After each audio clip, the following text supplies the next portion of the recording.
রাষ্ট্রপতি নির্বাচনে একজন আদিবাসীকে প্রার্থী করে আগেই চমক দিয়েছিল বিজেপি, কিন্তু গেরুয়া শিবির সবচেয়ে বড় চমক দিল উপরাষ্ট্রপতি নির্বাচন নিয়ে।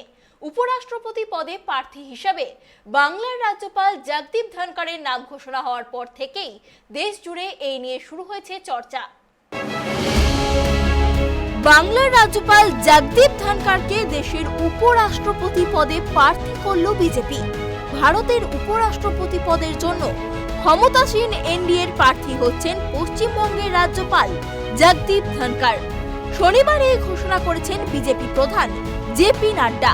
তিনি বলেন, সমস্ত বিবেচনা এবং পরামর্শের পরে আমরা কিষাণ পুত্র জগদীপ ধনখড়কে বিজেপি এবং এনডিএর উপরাষ্ট্রপতি প্রার্থী হিসাবে ঘোষণা করার সিদ্ধান্ত নিয়েছি।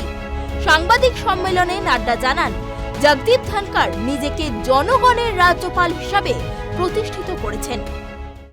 और पार्लियामेंट्री बोर्ड का जो मुख्य विषय आज था संसदीय बोर्ड का, वो विषय था कि उपराष्ट्रपति पद के लिए भारतीय जनता पार्टी और एनडीए का कैंडिडेट का चयन प्रक्रिया।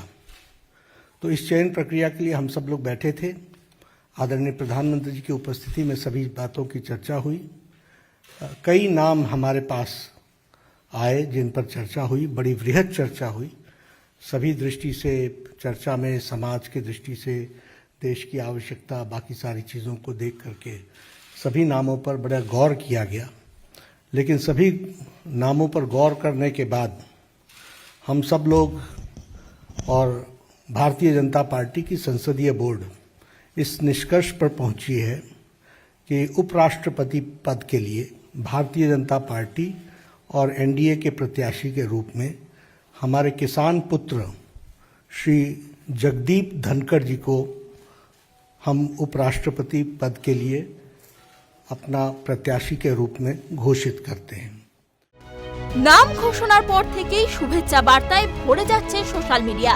প্রধানমন্ত্রী নরেন্দ্র মোদী, রাজনাথ সিং, অমিত শাহ সহ বিজেপির তরফে ধনখড়কে শুভেচ্ছা বার্তা জানিয়ে একাধিক টুইট করা হয়েছে। প্রধানমন্ত্রী নরেন্দ্র মোদী জগদীপ ধনখড়কে এনডিএর উপরাষ্ট্রপতি পদপ্রার্থী হিসাবে ঘোষণা করার জন্য শুভেচ্ছা জানিয়েছেন।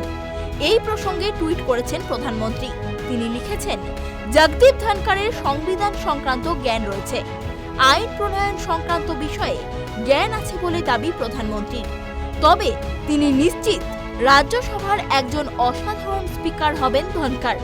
এমনকি জাতীয় অগ্রগতি আরও এগিয়ে নিয়ে যাওয়ার লক্ষ্যে সংসদের কার্যক্রম এগিয়ে নিয়ে যাওয়ার ক্ষেত্রেও ধনখড় গুরুত্বপূর্ণ ভূমিকা নেবেন বলে টুইট করেন প্রধানমন্ত্রী। ধনখড়ের নাম ঘোষণা হতেই বাংলা থেকে বিজেপির তরফে ওঠে শুভেচ্ছা বার্তার ঝড়। টুইট করে শুভেচ্ছা জানিয়েছেন সুকান্ত মজুমদার, দিলীপ ঘোষ সহ একাধিক বঙ্গ বিজেপির নেতা। বিরোধী দলনেতা শুভেন্দু অধিকারী জানিয়েছেন, যোগ্য জায়গাতে ঠিক লোককে বসানো হয়েছে। আগামী 6ই আগস্ট উপরাষ্ট্রপতি নির্বাচন। ইতিমধ্যেই 5ই জুলাই নির্বাচনের বিজ্ঞপ্তি জারি হয়ে গিয়েছে। আগামী মঙ্গলবার মনোনয়ন জমা দেওয়ার শেষ দিন। এখনো পর্যন্ত বিরোধীদের তরফে কারোর নাম ঘোষণা করা হয়নি। বিরোধীরা যদি কারোর নাম ঘোষণা না করে, তাহলে মঙ্গলবারই নিশ্চিত হয়ে যাবে যে ধনখড়ই দেশের পরবর্তী উপরাষ্ট্রপতি। Bureau report, tribe TV.